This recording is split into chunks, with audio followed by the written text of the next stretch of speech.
George? So, so Emily, you're just walking through the Ingebrigtsen studio. What do you think?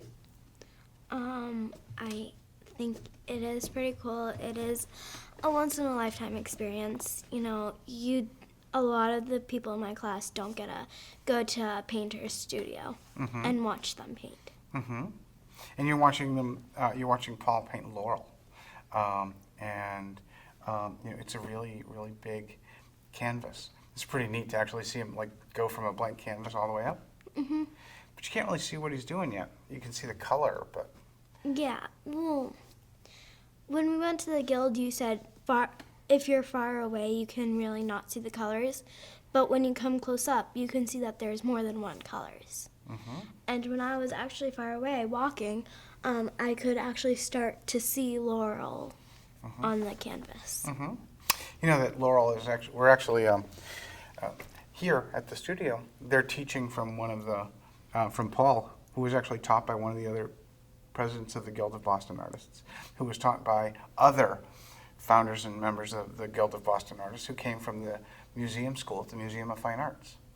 The guy who started to help the Guild is a guy named Tarbell, and his followers were called the Tarbellites. Did you know that? No. Now there's a book right here. It's a book on Edmund Tarbell. And in this book, there's a picture that really inspired me, and it's called The Violinist. Do you see how Laurel looks like that? Yes. Our question was, do the guild members actually still have the ability to do this? I mean, the founders of the guild went out and said, we can preserve this tradition. We can teach other people to do this and make sure that there's always a place for it. And they are all dead. It's been over 100 years. And what we're seeing today is that skill still exists. Isn't that amazing? You're going to get to learn about it. Do you want to be able to do that someday? Yes.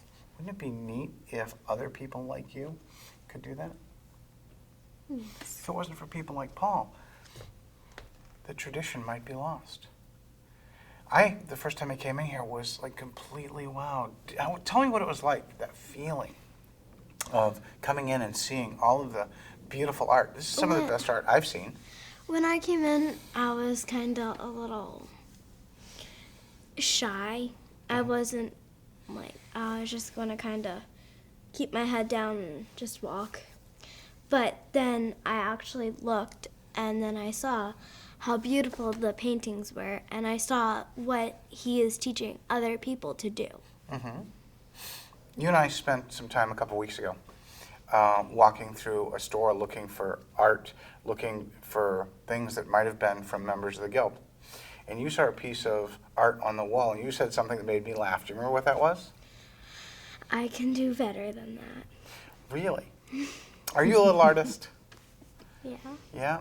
But you know what good art looks like or what's beautiful, and you like. How come? I think you really don't know unless you know what art is. Okay. And so, but you know how to look at it. Who are your three favorite big artists? Famous names. Do one at a time.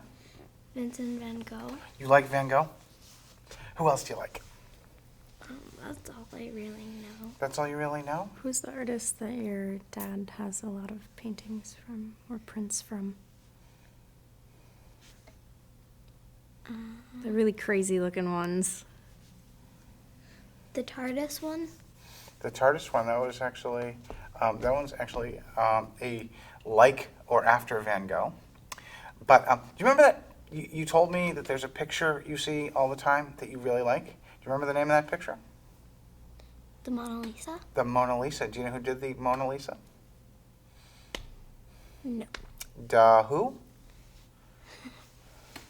I don't know. Leonardo da Cardo? Vinci? You don't remember Leonardo da Vinci? You No, will but now. You remember the Mona Lisa, though, right? Did you know that if you go back through the people that Paul has learned from, you can go back, instructor to student, all the way back to Leonardo da Vinci?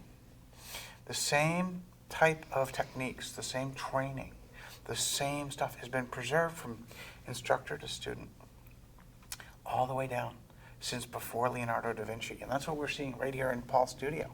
That's what he teaches. I'm going to get one of his other students to talk to us before we get back to painting and watching the painting of Laurel. Laurel, thank you very much. I appreciate the time. Is there anything you'd like to tell us about the experience of sitting in the chair? Just that it is quite an honor. When you first approached me about sitting for a painting, I thought you were being facetious. And seeing it come together has really been kind of a profound experience, not only because the style in which it has come together, being slightly more impressionistic, is one of my favorite styles, but I've never had the opportunity to be part of something like this before, so it's quite an honor. So the first piece, the trial to find out about sizing and stuff, spent all day getting the framing right. Getting the lighting. Yeah. And then it was what, an hour and 15, an hour and 20 minutes? Thereabouts, yeah. And it goes from a blank canvas to something that just knocked you over. How did you feel about it? Well, my first reaction would be I paint occasionally.